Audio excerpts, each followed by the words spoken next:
Hello friends, इस session में हम सीखेंगे टेक्स्ट को कॉलम में कन्वर्ट करना, डुप्लीकेट वैल्यूज रिमूव करना एंड डेटा वैलिडेशन। नेक्स्ट आता है हमारे पास डेटा टूल्स। इसके अंदर पहला आता है टेक्स्ट टू कॉलम। लाइक मैं क्या करता हूँ, यहाँ पर कुछ लिखता हूँ, दिस इज टेक्स्ट। ठीक है, मैंने ये लिखा, क्लियर। अब मुझे क्या करना है, इसको हर एक वर्ड एक एक सेल में लिखना है। तो मैं क्या करूँगा, यहाँ पर टेक्स्ट टू कॉलम।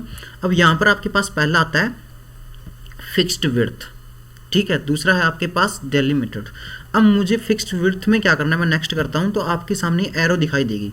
अब देखो यहाँ पर इसमें ना 3 कंडीशन दी हुई है। To create a break line, click at the desired position, जहाँ पर दी हुई है, ठीक है। To delete a break line, double click on. जैसे मुझे यहाँ पर हटाना है तो मैं इस पर डबल क्लिक करूँगा, अगर लगाना है तो मुझे मैं सिंपल क्लिक करूँगा, ठीक है। अगर मूव करूँगा, ड्रैग करना, तो ये थर्ड लाइन कहती है, ये लो, क्लियर है। तो ऐसे मैं लगा सकता हूँ कहीं भी। अब मुझे क्या करना है, इनको 3 सेल में कन्वर्ट करना है। अब देखो 1 2 3, यहाँ पर 3 सेल में हो जाएगी, ये भी यहाँ पर बता रहा है। ओके, मैं नेक्स्ट करता हूँ। एंड देन फिर क्या आता है आपके पास, ये ऑप्शन आते हैं कि आपके जो टेक्स्ट लिखा हुआ है इसकी फॉर्मेटिंग कैसी करनी है जब आप इसके अंदर एंटर कर दोगे। समझाया। अब देखो इसमें पहला आता है जनरल, जैसा है वैसा ही हो जाए, टेक्स्ट भी वैसा ही रहेगा, ठीक है। डेट ये नंबर के लिए रहेगा। Do not import columns pick. अब इसमें क्या होगा, पहले मैं जनरल करके दिखाता हूँ आपको, फिनिश। तो आपके सामने क्या होगा, एक टेक्स्ट जो एक ही सेल में लिखा वो अलग अलग सेल में चला गया। मैं फिर से Ctrl+Z करता हूँ और फिर करता हूँ text to column, then next. अब मैं ये चुनता हूँ। अब यदि मैं अलग चुनता हूँ तो वो भी क्राइटेरिया चुन सकता हूँ, जैसे मुझे यहाँ करना है, फिनिश करो। तो आपके सामने देखो दिस उसी सेल में रहेगा और इज और टेक्स्ट नेक्स्ट सेल में ले आएगा, ठीक है। लेकिन इसको ये स्किप नहीं करेगा, तो ये सेल को यहाँ से स्किप कर देगा, लेकिन जो नेक्स्ट इसमें जो भी आ रहा है वो नेक्स्ट सेल में करेगा, यहाँ से डिलीट नहीं करेगा, ठीक है। ये था। अब फिर क्या आता है इसके अंदर, फिर नेक्स्ट आता है हमारे पास दिस डेलिमिटेड। इसमें क्या आता है, इसमें आता है कि टैब मतलब अपने आप करे। अब जैसे मैं नेक्स्ट करता हूँ, ठीक है, एक ही रहे, यस, फिनिश करो, तो एक ही रहेगा।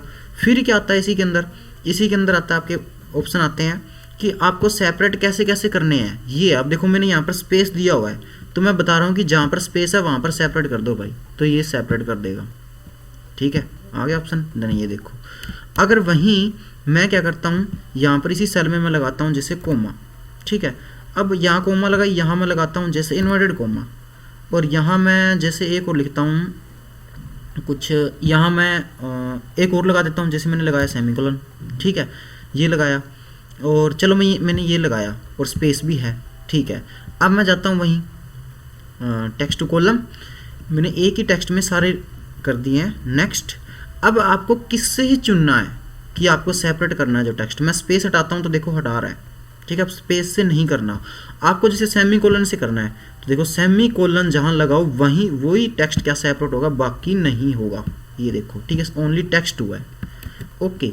फिर वापस आ जाओ उसी के अंदर, ऐसे सारे ये ऑप्शन है अलग अलग दिए हुए हैं, ठीक है। फिर क्या बोल रहा है कि आपको कोमा से करना है। अब मैं सेमीकोलन हटा देता हूँ तो सिर्फ कोमा से करेगा। अगर मुझे मान लो सेमीकोलन लगा है वहाँ से भी सेपरेट करना है, कोमा लगा रखा है वहाँ से भी सेपरेट करना है, और स्पेस दे रखा है वहाँ से सेपरेट करना है, मैं स्पेस हटा देता हूँ।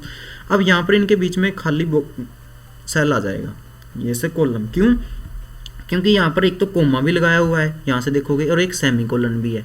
इसी कारण अगर मैं चाहता हूँ कि ट्रीट कैसे करे कि इनको एक ही माने, ठीक है, तो ये कर देगा। अब जैसे मैं स्पेस को भी काउंट कर रहा हूँ साथ में, ठीक है। अगर नहीं करेगा तो ये अलग अलग ट्रीट करेगा। अब ध्यान दो, ये अलग अलग ट्रीट कर रहा है, एक तो स्पेस के लिए, एक कोमा के लिए। अब मैं जैसे करता हूँ, मैंने ये ऑप्शन अभी तक ट्रीट वाला ऑप्शन ऑन नहीं किया, मैं फिनिश करता हूँ, ओके करता हूँ। तो अब इनके बीच में 2 सेल क्या आए हैं, खाली आए हैं। क्यों? क्योंकि एक में तो मेरे पास कोमा था, दूसरे मेरे पास सेमीकोलन था। अगर वहीं मैं उसको क्या कर दूँ, यहाँ कर दूँ, वापस जाता हूँ, नेक्स्ट करता हूँ, यहाँ पर मैं कह दूँ कि जो भी मैंने सेमीकोलन कोलन लगाया उनका एक ही मतलब, वो ट्रीट कैसा करे, एक ही मतलब रखे उसका। तो मैं नेक्स्ट करता हूँ, फिनिश करता हूँ, तो ये वैसे ही कर देगा, ठीक है। फिर मैं कोई और टेक्स्ट लिखता हूँ, जैसे मैंने लिखा दिस इज, जैसे मैंने ये कोमा लगा के कुछ भी लिखा, ठीक है, इन्वर्टेड कोमा लगा के, जैसे ही मैंने ये लिख दिया, क्लियर। अब मैं इसी टेक्स्ट को सिलेक्ट करता हूँ, यहाँ जाता हूँ, ठीक है, इसी में, और देन नेक्स्ट। अब ध्यान दो, ये मैंने सारा कुछ लिख रखा है। अब जे के आगे क्या लगा हुआ है आपको पता चला होगा, इन्वर्टेड कोमा, ठीक है। मैं यहाँ जाता हूँ, उसको नन करता हूँ, ठीक है, ये मैं हटा देता हूँ, और मैंने इसको नन बोल रखा है, स्पेस रखना है या नहीं ये आप रख सकते हो, कोमा लगाना है या नहीं, सेमीकोलन किससे करना है वो आप यहाँ से डिसाइड करोगे कि इससे करना है देन कोमा से करना है। आपने वहाँ अभी तक कुछ भी नहीं लगाया, मे बी स्पेस है तो स्पेस। अब ध्यान दो मैंने क्या जैसे मैंने स्पेस से किया तो क्या ये सभी टेक्स्ट के बाद मैंने हर टेक्स्ट के बाद स्पेस दे रखा तो ये अपने आप एक एक सेल में कर रहा है, लेकिन ये क्या वहाँ पर आप अभी बताया वहाँ पर क्या ये इन्वर्टेड कोमा लगा थी वो भी हटा रहा है, कारण ये रहा टेक्स्ट क्वालिफायर आपके पास क्या है, ठीक है दिस, इसी कारण वो उठा रहा है, ठीक है। मैं उसमें से चुनूंगा, यहाँ से भी हटा सकते हो आप, नेक्स्ट एंड देन फिनिश, तो ये लो। तो ऐसे आप अलग अलग सेपरेट कर सकते हो उसको बता के कि आपको किससे करना है, सेमीकोलन कोमा वी। तो ये था हमारे पास टेक्स्ट टू कॉलम। फिर आता है हमारे पास रिमूव डुप्लीकेट। लाइक कोई भी मेरे पास कोई एंट्री पड़ी है, जैसे इसमें नहीं है, चलो मैं यहीं करता हूँ, कोई एंट्री कर लेता हूँ। जैसे टेबल में मैंने टेबल बनाई, जैसे मैंने बनाई हार्डवेयर की, ठीक है, जस्ट कर देता हूँ। अब जैसे मेरे पास क्या है, ये टेबल है, ठीक है, ऑल, और मुझे क्या करना है इसमें से जो दोबारा रिपीट हुआ उसको मुझे रिमूव करना है। अब देखो ये माई है डेटा हैज़ हेडर, तो इसलिए इसने छोड़ दिया क्योंकि यहाँ पर मैंने लॉगिन कर रखा है कि मेरे पास जो डेटा है वो छोड़ दे, तो मैंने हटा दिया। अब सिलेक्टेड डेटा से करना है या अपनी तरफ से मैनुअल चुनना है, मैंने क्या किया अनसेलेक्ट किया और मैं किस में से रिमूव करना चाहता हूँ, हार्डवेयर में से। ओके, अब हार्डवेयर में जो दोबारा रिपीट हो रहा है उसकी एक एक एंट्री रिमूव हो जाएगी, ठीक है। अब देखो एक तो माउस स्पीड था और एक क्या था आपके पास कीबोर्ड, तो दोनों में एक एक दोबारा रिमूव हो जाएगी। तो इस प्रकार से आप अपनी टेबल के अंदर से डुप्लीकेट रिमूव कर सकते हो, क्लियर। फिर आता है आपके पास डेटा वैलिडेशन। डेटा वैलिडेशन का पहले मतलब क्या होता है कि डेटा में क्या करना, पुष्टि करना, ठीक है, पुष्टि करना डेटा की। लाइक आपको क्या करना है कि इतने में से, जैसे मेरे पास ये है, ठीक है, एक और कोई टेबल है, जैसे पास यहाँ पर मेरे पास एक एंट्री है। अब मैं क्या चाहता हूँ कि मेरे पास जो कीबोर्ड की एंट्री है ना, जो कीबोर्ड का डेटा है, वो सारे कीबोर्ड का जो प्राइस है मेरे पास होना चाहिए बिटवीन 400 से 600, उससे ना तो कम होना चाहिए ना तो ज़्यादा। मैं उसको मैसेज भी देना चाहता हूँ, अगर वो ज़्यादा फिल करने की कोशिश करे तो उसके पास एरर आए। तो ये सारा कुछ आप डेटा वैलिडेशन के अंदर कर सकते हो। पहले आप रेंज सेलेक्ट करोगे, फिर आप चुनोगे, जैसे यहाँ से आपको करना क्या है, मैंने चुना होल नंबर, ठीक है। अब क्या आएगा कि बिटवीन यस, अब मिनिमम कितना करना है, मिनिमम करना है जैसे मुझे 450 एंड मैक्सिमम कितना करना है, मैक्सिमम हो 600। ये है सिर्फ कीबोर्ड के ऊपर। अब इनपुट मैसेज देना है, यस इनपुट मैसेज देना तो 10 दे दो। मैंने लिख दिया जैसे दिस इज़ वैलिड, ठीक है, क्या वैलिड है मैंने ये दे दिया। वैलिड क्या है, ठीक है, तो मैं उसको बता रहा हूँ ना कि भाई ये वैलिड है, ये भर सकते हो आप, इतने में आप क्या कर सकते हो, बाय कर सकते हो, ठीक है। तो मैंने ये बता दिया उसको, तो मैंने ये लो। अब मान लो वो गलत फिल करने की कोशिश करे तो वो क्या करे, फिर से प्रयास करे, तो मैं उसको मैसेज दे दूंगा ट्राई अगेन, क्लियर। तो मैं यहाँ पर लिख देता हूँ कोई भी, जैसे मैंने टाइटल में लिख दिया दिस इज नॉट वैलिड, ठीक है, क्लियर, एंड ट्राई अगेन, ठीक है, ये मैं लिख देता हूँ जैसे रीट्राई, क्लियर। तो जैसे ये किया एंड मैंने किया ओके।